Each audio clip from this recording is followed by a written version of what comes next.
Hello students, we are basically going to study today gas laws, okay, but before that we will be studying about thermal energy and some properties of the gas, okay. So here thermal energy we have discussed in the last video. What we have discussed that yes, thermal energy, when it is more, the particles will be apart, okay. When intermolecular forces are more, particles will be close to each other, isn't it? Now, thermal energy is directly proportional to temperature. If temperature more, thermal energy will be more. Okay, so how can we measure this thermal energy? Actually, it is the average kinetic energy of the matter. Okay, whatever it is. Okay, the kinetic energy, if it is more, so what will happen if it is the kinetic energy is more means thermal energy is more. Particles are in motion. Okay, the degree of motion of these particles only what decides that yes, thermal energy is more.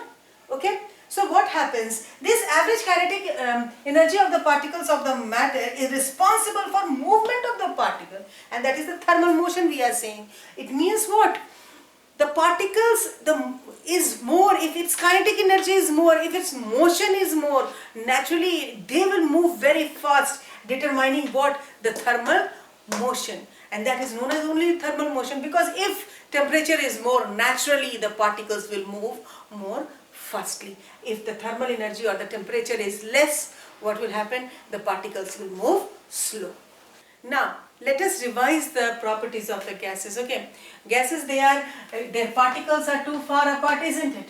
So do they have a fixed shape? No fixed volume. Okay, space too much between them, so intermolecular forces also very less, isn't it? And here they are free to move in zigzag motion, they move, isn't it? These gaseous substances. Okay, so naturally taking all these properties and the properties which we have studied, we are now going to study what, the gas laws. Okay, so gas laws, when I say, we will be studying about Boyle's law, we will be studying about Charles' law, we will be studying about Gay-Lussac's law, we will be studying about Avogadro law, we will be studying about what, the ideal gas equation. Okay, first come to Boyle's law. Okay, here what we are seeing, what, pressure volume relationship. In this, pressure is inversely proportional to volume, keeping what, keeping temperature and number of moles constant. Okay, so here you are seeing proportionality sign is there. To remove the proportionality sign, okay, we have used a constant K1. Okay, so now pressure is equal to what, K1, 1 upon V, that is volume. Okay, this we can give for one quantity, but if two are there, how we will be giving this Boyle's law? Okay, how we will be relating it? P1 is equal to P1 V1 is equal to what? P2 V2. Okay, and here we are seeing what is constant? Temperature is constant. So if temperature is constant, taking that constant temperature, if you want to plot a graph between pressure and volume, what happens, where here you are seeing 200 Kelvin, 400 Kelvin, 600 Kelvin. Here T1, T2, T3, though the numerical value is different, but the temperature is constant. Why? Because you can see the difference is of only 200 in all the steps. Okay, so when we will be plotting the graph, we will get a graph in this manner, because you know, if the volume increases, pressure decreases, or if the pressure increases, the volume decreases. Okay, so here you will get a curve, and these curves are known as what, isotherm. Why we are saying isotherm? Because here temperature is constant. Okay, so now here you'll see, if we want to take out the density, density is equal to what? Mass upon volume. Mass upon volume. What is this volume? Come on. See, what is this volume? I said to you, if you take this PV is equal to K1, you are getting, isn't it? If you want, we can just elaborate this. PV is equal to what? K1. Here, if we want to take out this, what we are going to take out? If we are wanting to take out the volume, what happens? It will become what? K1 upon P, isn't it? So here came what? M upon K1 upon P, and that is equal to what? Here P will go up now. So here will be what? M upon K1 into P. And so now we can relate, we are getting one another expression, that is D is equal to K dash P. Get it? And so if we are getting D is equal to K dash P, we can get one more relation, that is density is directly proportional to pressure. Okay. Now coming to Charles' law, what is seen over here? Here temperature volume relationship is seen. Okay. In this what happens? Volume is directly proportional to temperature, keeping what?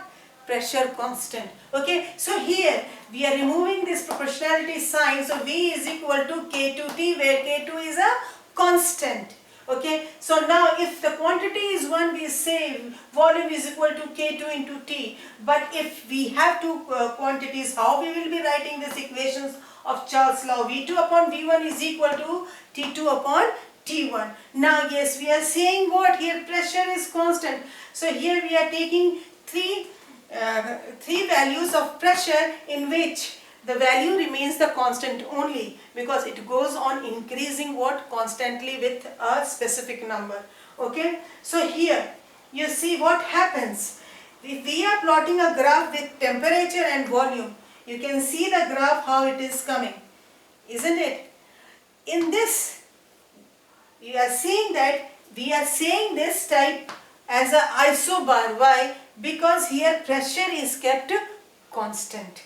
Okay, so here you can see that it is going on increasing what? Constantly. Okay, so here in this position at the point minus 273.15 degrees Celsius, we see what over here? Actually here all the gases will have the volume that is equal to 0.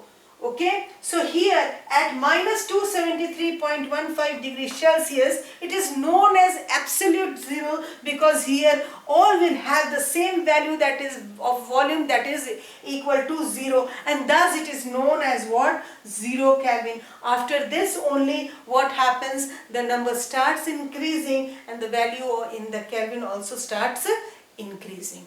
Now let us study about the Gay-Lussac's law. Okay, what did he say? Actually, he related the law with what? Pressure and temperature. He said the relationship between pressure and temperature, keeping what? Constant. Now here volume is constant. Okay. So here what happens? If the volume is kept constant, pressure is what? Directly proportional to temperature. Okay. So when we are saying it is directly proportional to temperature, okay, so here we can remove this proportionality sign. Okay, and we can write what? Here P upon T is a constant, that is what? K3. Okay. Now regarding the graph, you are seeing what? As the temperature is increasing, pressure is also increasing, isn't it? But here what is kept constant? Volume, isn't it? And so this graph is known as what? Isochord. Okay. Here you are seeing naturally, according to the values, V1 is less than V2 and V2 is less than V3. Okay. Now Avogadro law. What did Avogadro explain? He has explained everything in terms of number of moles. So here he has taken what? Volume and the number of mole relationship. Okay. So here volume is directly proportional to N. It means number of moles. Okay. What is kept constant? The pressure and temperature. So now removing this sign, what we are getting? V is equal to K for N. Okay. The number of moles is equal to what? Given mass upon molar mass. Okay. Here we are writing what? V is equal to what? K for N. So in the place of N, now we will be writing what? V is equal to K for given mass upon molar mass. Okay. Now what we will be doing? We will be taking this M over here and V over here. Okay. So now M is equal to K for given mass upon volume, and that you know it becomes what? K for T, because density is what? Mass upon volume. Now coming to the ideal gas equation. Okay, ideal gas follows certain rules. Okay, in this it is said that gas is totally compressible. It is too far apart. Okay, their volume is totally negligible. Okay. And other properties are also here in this ideal gases. Okay, and these ideal gases, they follow the Charles law, Boyle's law and the Avogadro law. Okay, as well as Gay-Lussac's law also, and combining these laws only we get the ideal gas equation. Okay, so at constant temperature and number of moles, V is inversely proportional to P, that is pressure, that is what Boyle's law. At constant pressure and number of mole, V is directly proportional to temperature, Charles' law. At constant pressure and temperature, what happens? Volume is directly proportional to number of moles, Avogadro law. Now we will be just summing up this whole three equations, and we will be getting the ideal gas equation. Now how we will be doing it? Volume is what?